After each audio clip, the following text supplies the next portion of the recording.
પણ આજે આપના મુખેથી એક ઠોસ જવાબ અમને મળશે કે ખરેખર આ એડિક્શન કે આ વ્યસન છે શું?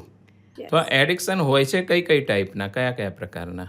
તો જ્યારે ગામડામાં મેં એવું સાંભળેલું છે, અનુભવેલું તો નથી, પણ આપણી આગળની પેઢી જ્યારે બાળક રડતું હોય કે પછી હેરાન કરતું હોય ત્યારે એવું કહેતા કે એને થોડુંક અફીણ આપી દઈએ તો એને એનાથી સારું લાગે, કે એને મટી જાય, કંઈ દર્દ થતું હોય. તો એ સાચી વાત છે કે પછી એ એક શું કહેવાય ચાલી આવતી ખોટે ખોટી એક રીતભાત હતી? તો ડૉક્ટર રોશની પટેલ, આપનું ખૂબ ખૂબ સ્વાગત છે આજના શોમાં. અગાઉ દર્શકોને કહ્યા મુજબ આજે આપણે વાત કરીશું એડિક્શન, અને એમાં એ ખાસ કરીને આપણી યુવા પેઢી, આપણી તરુણ પેઢી એડિક્શનના સકંજામાં જે ફસાયેલી છે એનો ઉપાય શું અને કઈ રીતે એમાંથી બહાર આવી શકે, ખરેખર કઈ પરિસ્થિતિ છે. કારણ કે આપ એક ઓથોરાઇઝ્ડ સાયકેટ્રિસ્ટ છો અને ઘણા બધા વર્ષોથી યુવાનો, તરુણોને ઘણી બધી રીતે આપે થેરાપી આપેલી છે અને વ્યસન મુક્તિ કરાવેલી છે. તો ડૉક્ટર રોશની પટેલનું ફરી એકવાર સ્વાગત કરીએ છીએ મેમ આપનું. Thank you so much.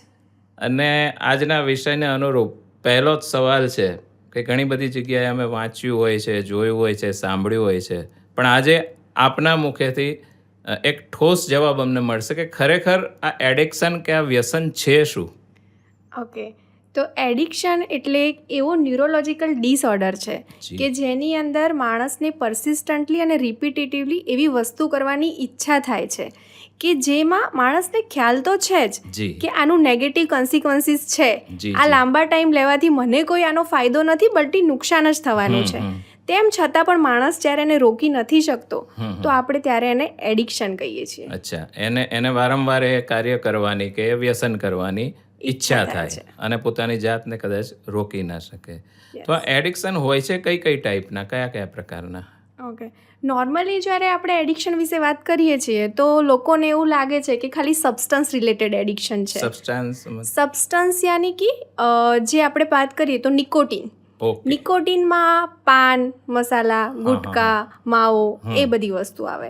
બીજું સબસ્ટન્સ જે છે તો આલ્કોહોલ, જે આપણને બધાને જ ખ્યાલ છે, રાઈટ? વોડકા છે, વિસ્કી છે, બિયર છે, રમ છે, એ આલ્કોહોલ સબસ્ટન્સ. એના સિવાય પણ ઘણા બધા સબસ્ટન્સ છે, જેમ કે ઓપિયોઇડ. એ શું હોય છે મેમ? ઓપિયોઇડ એટલે અફીણ. ઓકે. અને એને લોકો અલગ અલગ રીતે કન્ઝ્યુમ કરતા હોય છે. જેમ કે અમુક જગ્યા ઉપર ગામડાની અંદર લોકો ઓપિયોઇડમાં ડોડાનું પાણી પીવે છે. તમે સાંભળ્યું હશે કે રાજસ્થાનના અમુક ગામો કે મધ્યપ્રદેશના અમુક ગામો કે જ્યાં ઓપિયોઇડનું કન્ઝમ્પશન ડોડાના પાણીથી થાય છે. જી. ગાંજો કે અલગ કે? ગાંજો અલગ છે. એ અલગ છે. ગાંજો અલગ છે. ઓપિયોઇડની અંદર અફીણ, ડોડાનું પાણી, ચિત્તા, હેરોઇન, બ્રાઉન શુગર જી અને મોર્ફિનના ઇન્જેક્શન્સ ને એ બધું ઓપિયોઇડ આપણે કહીએ છીએ એને. ઓકે.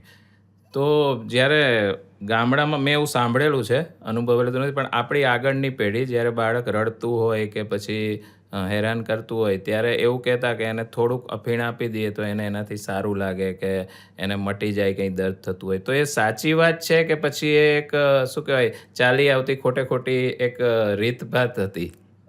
એ એકચ્યુઅલી એવું છે કે આ વ્યસન લે છે, જ્યારે ઓપિયોઇડ આપે છે તો માણસને જો શરીરમાં કોઈ જગ્યાએ દુખાવો થતો હોય તો એ દુખાવાથી માઇન્ડ થોડું હટી જાય છે અને રિલેક્સ ફીલ થાય છે. એના લીધે બાળક ટેમ્પરરી રડતું બંધ થાય છે. એટલા માટે આ જે પ્રથા છે ચલાવવા, બાકી આ એકદમ મિથ છે કે કોઈ પણ વ્યસનથી તમે રિલેક્સ થઈ જાઓ, એ બધી વસ્તુ ટેમ્પરરી છે. યસ. અને ઓપિયોઇડ છે, એના સિવાય તમે જે ગાંજો કીધો તો એ છે કેનાબિસ, જેનું એક્ટિવ સબસ્ટન્સ હોય એ કેનાબિસ છે. એમાં પણ અલગ અલગ રીતે લોકો વ્યસન લે છે, લાઈક ભાંગ, એ પણ કેનાબિસ છે. તો કેનાબિસની અંદર જ ભાંગ, ગાંજો, હસીસ અને મરીજુઆના, યસ, અને વીડ, એ બધું જ કેનાબિસના સબટાઇપ્સની અંદર આવે છે. અને એને અલગ અલગ રીતે લેતા હશે, એને અલગ અલગ રીતે કન્ઝ્યુમ કરે છે લોકો. તો આ જ વેથી વ્યસન કરતા હોય છે કે આ સિવાય પણ અત્યારે આધુનિક યુગમાં કોઈ એવા રસ્તા વ્યસન લેવાના વે ખોટા જ છે, ખરાબ છે, પણ છતાંય અલગ અલગ પદ્ધતિથી લોકો લેતા હોય? યસ. વ્યસન લેવા માટે જે આપણને નોર્મલી ખ્યાલ છે ઓરલી તો છે જ, ઓરલી તો કોઈ પણ સબસ્ટન્સ કન્ઝ્યુમ કરે છે. એના સિવાય જે સ્મોકિંગ છે એ દરેક વસ્તુ સ્મોકિંગની રીતે પણ કન્ઝ્યુમ થતી હોય છે. એના સિવાય ઇન્ટ્રાનેઝલી એટલે જે નાક દ્વારા ડાયરેક્ટ ઓકે કે એના લીધે જે પીક જે છે એ ઝડપી આવે છે બ્રેઇનમાં. ઓકે ઓરલી થોડો ટાઈમ લાગે પણ નાક દ્વારા જે વ્યસન લે છે ઇન્ટ્રાનેઝલી એમાં તરત જ પીક પકડાય છે અને એમાં જે કિક મળે છે વ્યસન લીધા પછી એ બહુ ઝડપી મળે છે. તો એવી રીતે પણ લોકો વ્યસન લેતા હોય છે. અને બીજી વસ્તુ કે ઇન્જેક્શન થ્રુ લોકો ઇન્જેક્શન થ્રુ પણ ડાયરેક્ટ ડ્રગ પોતાના વેઇનની અંદર ડિલિવર કરતા હોય છે. આપણે નોઝલ થ્રુ આપણે જે વાત કરી ને નાક, તો એના પરથી ખ્યાલ આવ્યો ઘણી બધી સિરિયલ્સમાં ઓટીટી પર કે મૂવીમાં એમાં ઘણી બધી વાર બતાવતા હોય છે કાગળ સમથિંગ હોય છે પડીકીને એમાંથી લેતા હોય છે. ઇવન સાચું ખોટું ખબર નથી પણ અમુક હીરો વિશે લોકો એવું કહેતા હોય છે કે એને આમ જે આદતો હોય છે તો એ કદાચ આવા કોઈ કારણથી પડી હોઈ શકે. એનીવે એ આપણો સબ્જેક્ટ નથી એટલે એને જતો કરીએ. મેમ, આટલા ટાઈપ્સ તો આપણે જણાવ્યા, પ્રકારો જણાવ્યા વ્યસનના. આ સિવાય કોઈ એવા પ્રકારો છે વ્યસનના? કારણ કે ઘણા બધા શબ્દો આપે એવા કહ્યા જે અમે પહેલી વાર સાંભળ્યા છે. તો સ્વાભાવિક છે તરુણો યુવાનોએ ન સાંભળ્યા હોય. જો કે ના જાણ્યામાં વધુ સુખ છે પણ છતાંય જાણવું એ પણ જરૂરી છે. તો બીજી કઈ ટાઈપથી વ્યસન લઈ શકાય કે લેતા હોય છે લોકો? જે કોમન આપણે વાત કરી કે જે તમે સાંભળેલા છે એના સિવાય અત્યારે જે પાર્ટીમાં યુઝ થાય છે જે એ બધા કોકેઇન, LSD, કિટામિન, રાઈટ, એ બધા મિથ, MDMA જે અત્યારે પાર્ટીની અંદર અને યુવાનોની અંદર ખાસ કરીને યુઝ થાય છે. અને આ જે સબસ્ટન્સ રિલેટેડ વ્યસન છે એના સિવાય પણ અત્યારે બિહેવિયરલ એડિક્શન વધી રહ્યા છે. મતલબ કે બિહેવિયરલ એડિક્શન એટલે એવું કોઈ વર્તન કે જે તમને કન્ટિન્યુઅસ કરવાથી નુકસાન થવાનું છે. અચ્છા. જેમ કે મોસ્ટ કોમન આજકાલ જે છે સોશિયલ મીડિયા એડિક્શન, એ પણ એડિક્શન છે, રાઈટ. ઇન્ટરનેટનું જે એડિક્શન છે, પોર્ન એડિક્શન, એ પણ એડિક્શન જ છે. એના સિવાય શોપિંગનું એડિક્શન, બિંજ ઇટિંગનું એડિક્શન એટલે કે એવી વસ્તુઓ અને મોટા માત્રામાં વધારે પ્રમાણમાં ખાવું એને પણ લોકો રોકી નથી શકતા. એ બિંજ ઇટિંગ એડિક્શન છે. નોર્મલ ખોરાક જ કે એવો અલગથી કોઈ ખોરાક? નોર્મલ ખોરાક પણ એ એબનોર્મલ માત્રામાં જમે. ઓકે. અને એ પોતાની અર્જ છે એને રોકી ના શકે, એને બિંજ ઇટિંગ કહેવાય. એના સિવાય ગેમિંગ એડિક્શન્સ જે અત્યારે પેશન્ટો પણ એના ઘણા બધા એવા આવે છે કે જે ઓનલાઈન ગેમિંગ છે કે જેમાં પેશન્ટ્સ પોતાના પૈસા નાખીને ગેમ રમે છે, રાઈટ. જે આપણે ક્રિકેટ છે તો એ ઓનલાઈન થઈ ગયું છે, બહુ ઇઝી થઈ ગયું છે લોકો માટે. તો લોકો એની અંદર એવા લોકો આવે છે કે જે 20-25 લાખ એની અંદર નાખીને મોબાઈલમાં ગેમ રમે છે. તો એ ગેમિંગ પણ એક એડિક્શન છે, વ્યસન છે. એ પણ વ્યસન છે. જી. એટલે વ્યસનના ઘણા બધા ટાઈપ છે, ઘણા બધા પ્રકાર છે. હવે મેમ, વ્યસન ખરાબ છે એ દરેક જણ જાણે છે, નાનું બાળક પણ જાણે છે કે વ્યસન એ સારી વસ્તુ નથી. પણ છતાંય આપે અગાઉ પણ ખૂબ સરસ રીતે સમજાવ્યું કે એમને પણ ખબર છે કે વ્યસન ખરાબ છે પણ છતાં એ તરફ ખેંચાઈ જાય છે. આપે એક ખૂબ જ સરસ શબ્દ વાપર્યો, અર્જ, કે આવું કંઈક એને ખેંચે છે કે મારે આ વ્યસન કરવું છે. તો કેમ એ લોકો, આજની યુવા પેઢી, તરુણ પેઢી, મોટાઓ તો છે જ પણ લગભગ 4 કરોડ તરુણો કે યુવાનો અત્યારે આપણા ભારતમાં કોઈને કોઈ રીતે વ્યસન લે છે કે કરે છે. તો એવું શું હશે કે એવા શું તત્વો હશે કે વ્યસન તરફ એ લોકો વળી જતા હશે કે વ્યસન એમને ખેંચવું હશે શરૂઆતના તબક્કે? આ બહુ સારો ક્વેશ્ચન પૂછ્યો તમે. આજના યુવાનો જે છે વ્યસન તરફ કેમ વળે છે એના ઘણા બધા રીઝન્સ છે. તો પહેલી તો વસ્તુ છે કે સ્ટ્રેસ, રાઈટ. સ્ટ્રેસ જે છે એ યુવાનોની અંદર વધી રહ્યો છે અને એનું રીઝન્સ હોઈ શકે છે કે આજકાલ પરફોર્મન્સ પ્રેશર વધી રહ્યું છે, એકેડેમિક પ્રેશર વધી રહ્યું છે, રાઈટ. માતા પિતાની પણ એક્સપેક્ટેશન્સ એક લેવલની વધી રહી છે, રાઈટ. અને આજના યુગમાં સર્વાઈવ કરવા માટેનું જે પ્રેશર છે એ એમના ઉપર છે. એટલે ફર્સ્ટ છે કે સ્ટ્રેસ છે, એક્સપેક્ટેશન છે. બીજી વસ્તુ છે કે લોનલીનેસ અને બોર્ડમ. આજનો યુવાન બહુ જલ્દી બોર થઈ જાય છે, નવી વસ્તુઓ ગોતે છે કે કઈ રીતે મજા આવે પોતાની જાતની. તો અને આ સોશિયલ મીડિયાના જમાનામાં જે રિયલ ફ્રેન્ડ્સ છે એ છૂટી રહ્યા છે, તો માણસને બોર્ડમ અને લોનલીનેસ બહુ ઇઝીલી ફીલ થાય છે. એટલે એ પણ એક રીઝન છે કે યુવાનો વ્યસન તરફ જાય છે. બીજી વસ્તુ છે કે પિયર પ્રેશર, કે ફ્રેન્ડ સર્કલ એવું છે, હમ રાઈટ, કે ફ્રેન્ડ સર્કલમાં 2-3 જણા લે છે તો એ માણસ એકબીજાને કહેશે કે તું એકવાર ટ્રાય કરી જો, આમાં કંઈ ના થાય, રાઈટ. તો ફ્રેન્ડ્સ સર્કલની અંદર પોતાની જાતને ટકાવી રાખવા માટે એના માટે પણ લોકો વ્યસનની શરૂઆત કરતા હોય છે અને પછી વ્યસની બની જતા હોય છે. સાચી વાત છે. કારણ કે ઇવન મારી બુકમાં મેં ઉલ્લેખ કર્યો છે અને ઘણા બધા ઇન્સ્ટિટ્યૂટમાં આવતા જતા રિયલ સ્ટોરી મેં નામ ચેન્જ કરી નાખ્યું છે, પણ એવું મારી સામે પણ એક વિદ્યાર્થી એવા આવ્યા હતા કે એણે શરૂઆત કરી હતી આ રીતે, સ્કૂલમાંથી ટૂરમાં ગયા હોય ને ત્યાં અરે તું તો બાયલો છે, તું તો માઈક આંગલો છે એમ કરીને સિગરેટ પીધી હોય અને પછી એ સિગરેટમાં સપડાઈ પડ્યો. એટલે પણ અમે કહીએ તો એક સાયકોલોજિસ્ટ તરીકે, એક થેરાપિસ્ટ તરીકે કે એક ઓથર તરીકે કહીએ. આપે આજે વાત કરી તો દર્શકોને પણ જણાવીશું કે આજે જ્યારે ડૉક્ટર રોશની પટેલ આ વાત કહી રહ્યા છે તો એમના વર્ષોના અનુભવ, એમની કાબેલિયત, એમણે જે જ્ઞાન લીધું છે અને સતત પ્રેક્ટિસ કરી રહ્યા છે એના અનુસંધાનમાં એમણે એના નિચોડ રૂપે આ વાત કહી છે. તો આપણા બાળકોને આપણે લોનલીનેસ ફીલ ના થાય. આજના યુગમાં આપણે જાણીએ છીએ કે પહેલાં મોટા પરિવારો હતા, હવે પરિવારો ધીમે ધીમે નાના થતા જાય છે. 1-2 બાળક ઘરમાં હોય અથવા તો પછી પેરેન્ટ્સ ધ્યાન ના આપી શકતા હોય. શક્ય છે કે એના લીધે એમને લોનલીનેસ ફીલ થાય અને કદાચ બાળક આ તરફ વળે. તો ખૂબ જ સુંદર વાત કરી મેં ખૂબ જ આપણને જ્ઞાન આપ્યું આ વિષય અંગે કે કઈ રીતે વ્યસન કેવા હોય છે, વ્યસનના પ્રકાર કેવા હોય છે, કયા રસ્તે વ્યસન તરફ વળી જાય છે. હવે મેમ અમને ખાસ અહીં પ્લીઝ એ જણાવો કે વ્યસન કરવાથી કે એકવાર વ્યસનમાં સપડાઈ ગયા પછી એ યુવાન મગજ પર, એ તરુણ મગજ પર, એના બ્રેઇન પર શું અસર થાય છે એની? રાઈટ. યુવાનોની અંદર વ્યસન કરવું એ એટલા માટે વધારે હાનિકારક થાય છે કારણ કે બ્રેઇન હજુ ફૂલ્લી ડેવલપ નથી થયું. જી, રાઈટ. આપણું બ્રેઇન જે છે એ હજુ ડેવલપમેન્ટલ સ્ટેજમાં છે, તો એની અંદરના જે દરેક એરિયા છે બ્રેઇનના, પ્રીફ્રન્ટલ કોર્ટેક્સ છે કે લિમ્બિક સિસ્ટમ છે કે હિપોકેમ્પસ છે, બધું જ હજુ ડેવલપ થઈ રહ્યું છે, રાઈટ.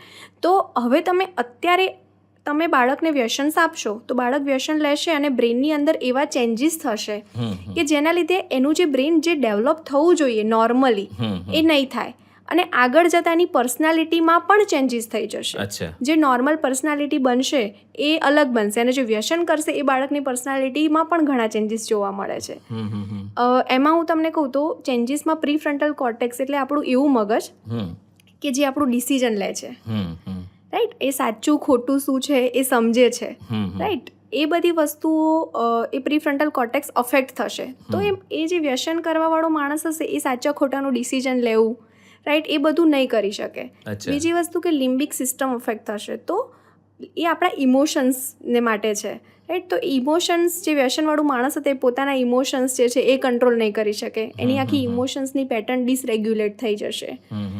એવી જ રીતે એની મેમરી જે છે એ પણ મેમરીમાં પણ બહુ અફેક્ટ થશે કેમ કે હિપોકેમ્પસ ઇન્વોલ્વ થાય છે.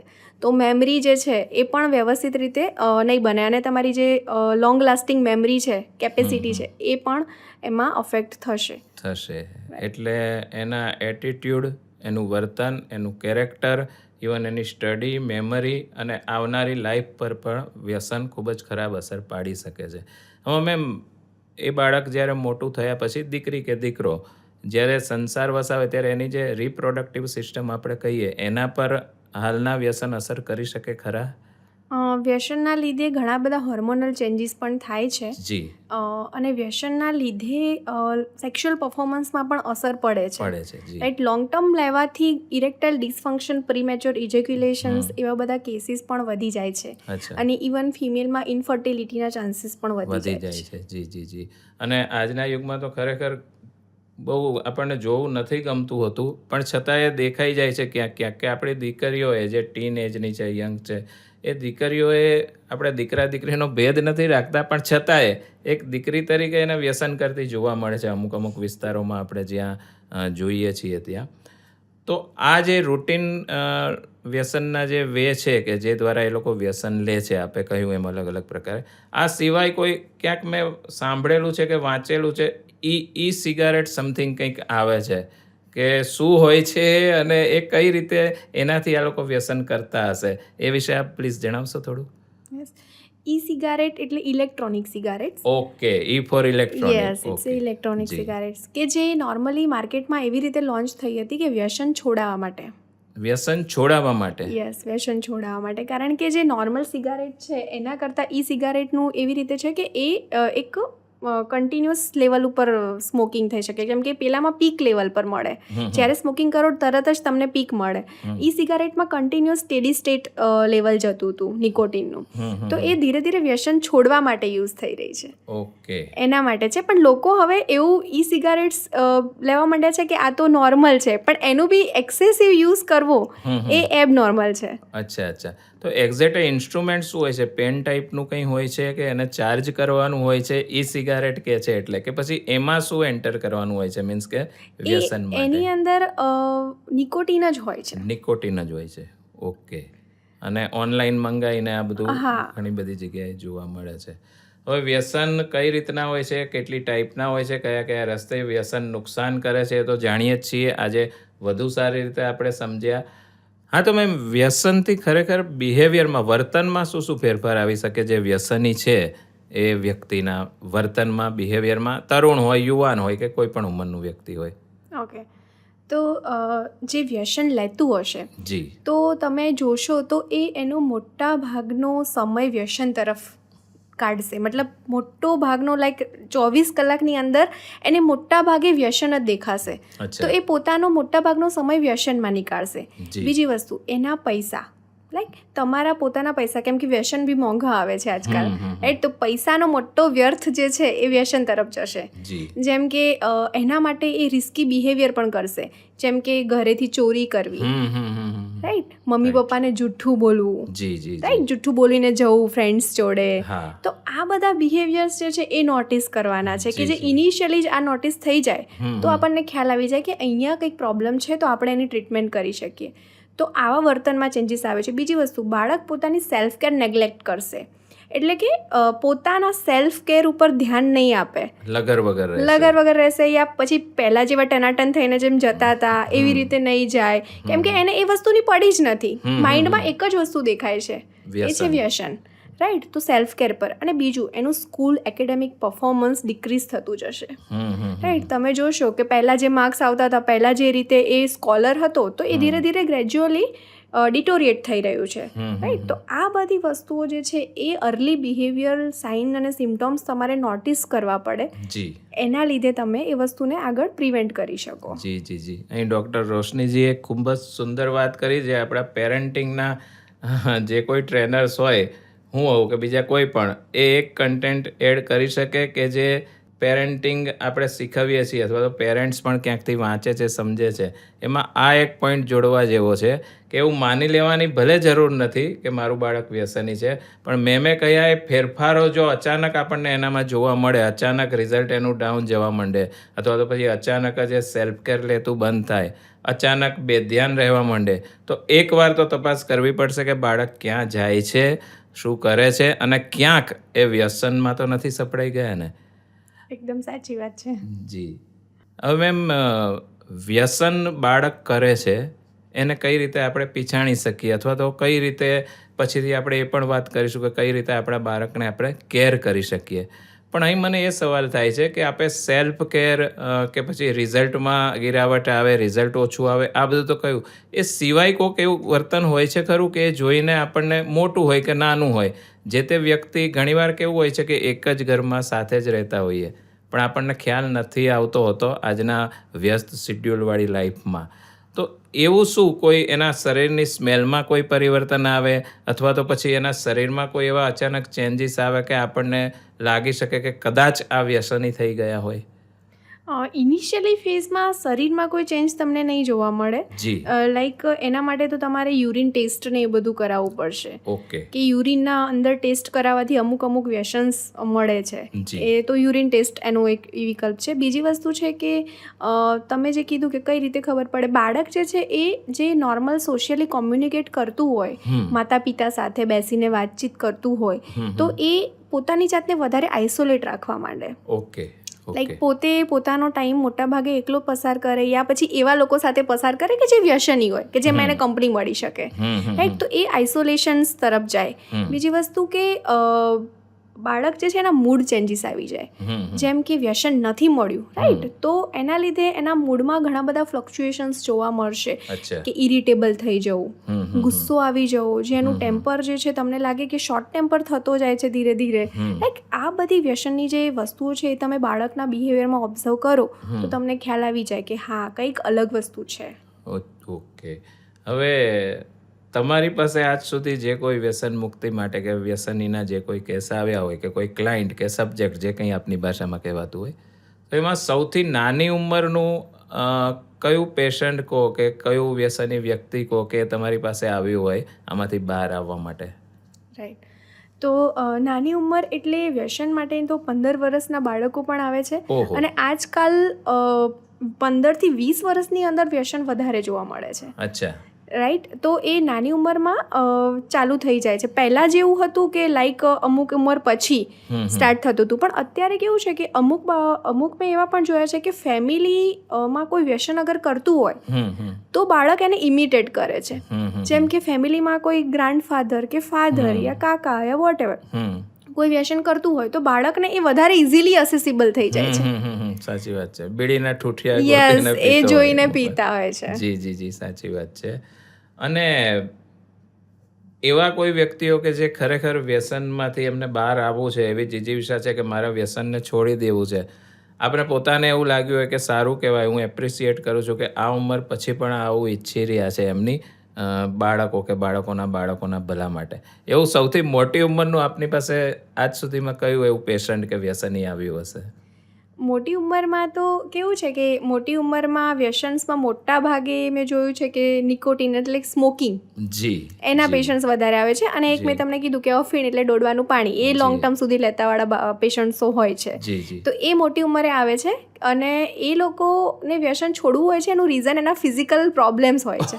ઓકે, કે ફિઝિકલી હવે એટલા પ્રોબ્લેમ્સ આવી ગયા છે, લાઈક ફેફસા બરાબર કામ નથી કરતા, યા પછી તમારું ઇન્ટેસ્ટાઇન યા જઠર એ બધું કામ નથી કરતું, એના લીધે પછી લાસ્ટમાં એવું ઓપ્શન્સ કે હવે તો છોડવું જ પડશે, નહીતર ઓપ્શન જ નથી. છૂટી જાય છે ખરું પછી વ્યસન છૂટી જાય છે. એ વ્યસન છૂટવાની પ્રોસેસ જે છે એ આખી લાઈક સ્લોલી પ્રોસેસ છે. એવું નથી કે આજે તમે કીધું અને કાલે વ્યસન છૂટી ગયું. એના માટે તમારે મોટિવેશન્સ, જે ઇનર મોટિવેશન્સ છે એ બહુ જ હાઈ જોઈએ. Thank you. અમારા જેવાની પણ જરૂર પડે એમાં, મેમના ગાઈડન્સમાં. હવે મેમ, ચા અને કોફીને વ્યસનમાં ગણી શકાય કે ઇટ્સ ઓકે? ચાની અંદર ટેનિન હોય છે અને કોફીની અંદર કેફેઇન હોય છે, રાઈટ? તો એ બધી વસ્તુ આપણા માઇન્ડમાં કોન્સન્ટ્રેશન ઇન્ક્રીઝ કરવા માટે જ આપણે પીએ છીએ. ઓકે, તો હવે જો એક લિમિટ માત્રામાં હોય તો એ વસ્તુ મતલબ ચાલે કે બરાબર છે કે તમને એના લીધે કોઈ વસ્તુમાં કામ કરવામાં ઈચ્છા થાય છે યા કરી શકો છો. પણ જો એક્સેસિવ થઈ જાય કે કન્ટિન્યુઅસલી તમારે 1 and 2 અવરે ચાના સીપ લેવા પડે કે કોફીના સીપ લેવા પડે, એના વગર તમારું બ્રેઇન કામ જ નથી કરતું, then it is not okay. હવે મેમ, વ્યસનના લીધે કે એડિક્શનના લીધે કોઈ માનસિક બીમારીઓ થાય ખરી કે કોઈ મનોરોગ એવા થાય ખરા જે તે વ્યક્તિને? યસ, તો વ્યસન અને માનસિક બીમારીઓને સીધો સંબંધ છે. રાઈટ, વ્યસન લેવાથી માનસિક બીમારી થઈ શકે અને માનસિક બીમારીમાં માણસ હોય તો પણ વ્યસન તરફ જઈ શકે. Okay, it is a bidirectional things, not a single directional. Right, તો ઘણા બધા પેશન્ટ્સ એવા જોયા છે સાયકેટ્રીમાં મેં કે જેમાં માણસને ડિપ્રેશન, એન્ઝાયટી, બાયપોલર ડિસઓર્ડર અને સાયકોસિસના પેશન્ટ્સ છે એ વ્યસન તરફ જલ્દી જાય છે. અચ્છા. એવી જ રીતે અમુક એવી પર્સનાલિટી છે, એન્ટી સોશિયલ પર્સનાલિટી, તો એ લોકો પણ વ્યસન તરફ વધારે જલ્દી એટ્રેક્ટ થાય છે. અચ્છા, એમના ઇમેજ બનાવવા કે પછી એવા લોકો વચ્ચે રહેતા હોય બધા. હા, એટલે એના લીધે એવું છે કે માનસિક બીમારીના પેશન્ટ્સ વ્યસન તરફ ઝડપી જાય છે. એવી જ રીતે જો કોઈ ઇન્સાન વારંવાર વ્યસન લે છે લોંગ ટર્મ સુધી તો એને પણ માનસિક બીમારી થવાની શક્યતા 100% વધી જાય છે. એમાં જે કોમન છે ડિપ્રેશન, એન્ઝાયટી, પેનિક અટેક, અને અમુક વ્યસન છે જેમ કે તમે કેનાબિસ કે ગાંજો જે કીધો, એના લીધે કેનાબિસ ઇન્ડ્યુસ્ડ સાયકોસિસ થાય છે, જેમાં માણસને પોતાનું આજુબાજુનું પરસેપ્શન્સ નથી ખ્યાલ હોતું, મતલબ રિયાલિટી જ આખી ઇન્ટેક્ટ નથી હોતી એ લોકોની, રાઈટ? તો એ લેવલ સુધીના પ્રોબ્લેમ્સ થઈ શકે છે. વ્યસન તમારી ભૂખ ઉપર પણ અસર કરે છે, એટલે તમને એપેટાઇટ રિલેટેડ ઇસ્યુ પણ થઈ શકે છે, તમારી સેક્સ્યુઅલ લાઈફ રિલેટેડ ઇસ્યુ પણ થઈ, એટલે વ્યસનના લીધે સેક્સ્યુઅલ ડિસફંક્શનના પેશન્ટ્સ હોય છે. યસ. તો આવા ઘણા બધા વસ્તુઓ છે કે જે માનસિક બીમારી અને વ્યસન તો એકબીજા સાથે કમ્પ્લીટલી કનેક્ટેડ છે. કે માનસિક બીમાર હોય એ વ્યસન તરફ જલ્દી જઈ શકે, અથવા તો વ્યસન અતિશય લેતા હોય એને માનસિક બીમારી થઈ શકે. આ બંને વસ્તુ સંકળાયેલી છે એકબીજા સાથે. તો એ પ્રશ્ન એ થાય કે આટલું બધું નુકસાન છે, બધા જાણે છે, તો વ્યસન તરફ ખેંચાય છે કેમ એટલા બધા લોકો? કે કેમ વ્યસન કરવા માંડે છે, અથવા તો એમને એટલું વળગણ કેમ થઈ જાય છે વ્યસનનું? રાઈટ. તો વ્યસન્સ જે છે એ ડિપેન્ડન્સી જે થઈ જાય છે માણસને, તો એ સાયકોલોજીકલ ડિપેન્ડન્સી છે પહેલી વસ્તુ તો, કે જે તમને મેં કીધું કે રિવોર્ડ સિસ્ટમ જે આપણા બ્રેઇનમાં કામ કરે છે, રાઈટ? તો એ રિવોર્ડ સિસ્ટમની અંદર એક એવું ન્યુક્લિયસ છે, ન્યુક્લિયસ અકુમ્બન્સ, કે જે ડોપામિન્સ જે છે એ તમારી બોડીમાં ન્યુરોટ્રાન્સમીટર છે, તો એ બ્રેઇનની અંદર ડોપામિન ઇન્ક્રીઝ થશે તમે વ્યસન લેશો એટલે. પણ આ બધી વસ્તુ ટેમ્પરરી છે, તો તમને ટેમ્પરરી મજા આવશે, પણ તમારા બ્રેઇનને ઓલરેડી ખબર પડી ગઈ છે કે આ લેવાથી મને ઇન્સ્ટન્ટ મજા આવે છે, રાઈટ? તો એ ડિપેન્ડન્સી તમારા બ્રેઇને ઓલરેડી ક્રિએટ કરી દીધી છે વ્યસન માટે. તો હવે તમારી લાઈફમાં કાંઈ પણ એવું નેગેટિવ કન્સિક્વન્સીસ બન્યા, કોઈ પણ ઇમોશનલી તમે જ્યારે પણ લો ફીલ થયા, રાઈટ? તો પહેલી વસ્તુ તમને શું યાદ આવશે કે હમણાં ને હમણાં હું સારું ફીલ કઈ રીતે કરી શકું? હાથ વગો ઉપાય કયો? યસ. તો તમને શું યાદ આવશે કે ફર્સ્ટ એન્ડ હાફ જે છે નજીકમાં આ વસ્તુ છે અને આનાથી મને તરત મજા આવે છે, તો એ તમારી કોપિંગ સ્ટ્રેટર્જી બની જશે. જે કોપ કરવાની લોકોની અલગ અલગ સ્ટ્રેટર્જી હોય છે. અમુક લોકો કોપિંગ માટે લાઈક બીજાની સામે રડી લેતા હોય, યા પછી અમુક લોકો બીજી કોઈ અલગ પ્રવૃત્તિમાં જતા હોય, રાઈટ? તો અલગ અલગ કોપિંગ સ્ટ્રેટર્જી હોય છે. પણ તમારી કોપિંગ સ્ટ્રેટર્જી એક વખત એવી બની ગઈ કે જ્યારે પણ તમે લો ફીલ કર્યું અને તમને એવું થઈ ગયું કે વ્યસન જ મારો આ એક ઉપાય છે, તો તમારી એ સ્ટ્રેટર્જી છે એ ડેવલપ થઈ જશે. તો હવે તમારી લાઈફમાં એવું કંઈ આવ્યું તો પણ તમને વ્યસન યાદ આવશે. બીજા સેકન્ડરી ટ્રિગર પોઈન્ટ છે, જેમ કે તમે એ રસ્તા પરથી ગયા કે જ્યાં આવી કોઈ શોપ મળે છે, તો તમને તમારી મેમરીઝ યાદ આવશે અને તમને લેવાની ઈચ્છા થશે. બીજી વસ્તુ કે તમારા એવા ફ્રેન્ડ સર્કલમાં તમે ગયા તો ત્યાં પણ એ લોકોને જોઈને તમને તરત જ યાદ આવશે. તો એ ટ્રિગર પોઈન્ટ્સ છે, લાઈક પ્રાઇમરી ટ્રિગર્સ હોય, સેકન્ડરી ટ્રિગર્સ હોય, અને એ રીતે આપણું બ્રેઇન સાયકોલોજીકલી ડિપેન્ડન્સી પર એકદમ આવી ગયું છે એના લીધે. અને બીજી વસ્તુ ફિઝિકલ સિમ્ટોમ્સ, કે નોર્મલી જે વ્યસનવાળો માણસ હશે તો એ વ્યસન છોડવાની કોશિશ તો કરશે, પણ જ્યારે બી છોડવાની કોશિશ કરશે એટલે એને અમુક સિમ્ટોમ્સ આવશે. એને આપણે વિડ્રોલ સિમ્ટોમ્સ કહીએ છીએ. તો એ વિડ્રોલ સિમ્ટોમ્સની અંદર જો માણસ છોડવાની કોશિશ કરે તો શરૂઆતના અમુક દિવસોની અંદર એને હાથ પગમાં ધ્રુજારી, રાઈટ? પછી પાલ્પિટેશન્સ છે, સ્વેટિંગ છે. પાલ્પિટેશન એટલે હાર્ટબીટ એકદમ વધી જવા અને પરસેવો છૂટી જવો, ગભરામણ જેવું ફીલ થવું, રાઈટ? એવા બધા સિમ્ટોમ્સ કોમનલી થાય છે. અને અમુક ઓપિયોઇડને એવા વ્યસનની અંદર શરીર આખું દુખવા માંડે, રહેવાય નહીં એટલી બધી પેઇન થાય શરીરની અંદર, રાઈટ? એવી બધી વસ્તુઓ પણ થાય છે. એના લીધે માણસને તરત જ વ્યસન જોઈએ. તો આપણું બ્રેન બે રીતે વ્યસન પર ડિપેન્ડન્ટ થઈ ગયું છે, એક તો સાયકોલોજીકલી અને એક ફિઝિકલી. એના લીધે વ્યસન છોડવું લોકો માટે અઘરું થઈ ગયું છે. એક આપણે પેઇનની વાત કરીએ એના પર, તો ઘણા લોકો એ ઇન્જેક્શનના એડિક્ટ થઈ ગયા હતા, અને જે ખરેખર આવે છે પેઇનમાં રિલીફ માટે, અને આફ્ટર સર્જરી કે પછી કેન્સર પેશન્ટ્સને આપવામાં આવે છે. તો આ ટાઈપના વ્યસનમાંથી પણ આપની જે કોઈ થેરાપી હોય એ રીતે બહાર આવી શકાય ખરું? કે જે આ મેડિસિન કે અથવા તો એવી કઈ મેડિસિન્સ કે જેનો પણ લોકો વ્યસન તરીકે ઉપયોગ કરતા હોય? તમે જે વાત કરી કે પેઇનના ઇન્જેક્શન, તો પેઇનના ઇન્જેક્શન બીજું કંઈ નહીં પણ ઓપિયોઇડની કેટેગરીમાં આવે છે. જે આપણે વાત કરી અફીમ, ધેટ ઇઝ ઓનલી ઓપિયોઇડ, રાઈટ? તો પેઇનના ઇન્જેક્શન એટલે ઓપિયોઇડ જ છે એક જાતનું. પણ એ એવી રીતે બનાવવામાં આવે છે, ઘણા બધા રિસર્ચ કરીને બનાવવામાં આવ્યા છે કે એ માણસને પેઇનમાંથી રિમૂવ કરવા માટે. પણ જ્યારે એનો એક્સેસિવ યુઝ વિધાઉટ પ્રિસ્ક્રિપ્શન્સ તમે લેવાનો ચાલુ કરો તો એ તમે વ્યસન તરફ જઈ શકશો, કારણ કે એની અંદર પણ સેમ સિસ્ટમ કામ કરે છે. છે, જે અફીનમાં કામ કરે છે, જે હેરોઇનમાં કામ કરે છે, એ જ સિસ્ટમ ઇન્જેક્શનમાં કામ કરે છે. તમારા બ્રેનની ઓપિયોઇડ વાળી સિસ્ટમ કામ કરે છે, રાઈટ? તો એનું એડિક્શન ડેફિનેટલી થવાનું જ છે, કેમ કે તમને પેઇનમાં મજા આવશે, તમને રિલેક્સ ફીલ થશે, તમને બોડીમાં એવું થશે કે હા મને સારું ફીલ થાય છે, તો તમે કન્ટિન્યુઅસલી એનો યુઝ કરશો. તો આ જે છે પેઇન માટેની ગોળીઓ જેમ કે ટ્રામાડોલ, રાઈટ, મોર્ફિન, તમે જે ઇન્જેક્શન્સની વાત કરીએ, આ બધા ઇન્જેક્શન્સના વ્યસન થઈ શકે છે. એવી જ રીતે અમુકને સ્લીપ માટે પણ જે ટેબ્લેટ્સ હોય છે એનું પણ વ્યસન થઈ જાય છે, જે ડૉક્ટરના પ્રિસ્ક્રિપ્શન વગર લોકો લઈ લે છે બહાર. લાઈક ઊંઘ માટે જે બેન્ઝોડાઇઝેપિન ગ્રુપની દવાઓ આવે છે, તો એ દવાની એ ગોળીઓનું પણ વ્યસન થાય છે, ઊંઘની ગોળીઓનું વ્યસન, રાઈટ? તો આવા ઘણા બધા વ્યસન છે જે ડૉક્ટરના વિધાઉટ પ્રિસ્ક્રિપ્શન લોકો જાતે જ લઈ લે છે અને એના પછી વ્યસન તરફ જતા રહે છે. કફની સિરપ, યસ, કફની સિરપ પણ લોકો લેતા હોય છે, એમાં બી કોડીન આવે છે. તો એ પણ તમે એક્સેસિવલી યુઝ કરો તો એનું પણ એડિક્શન થઈ શકે છે.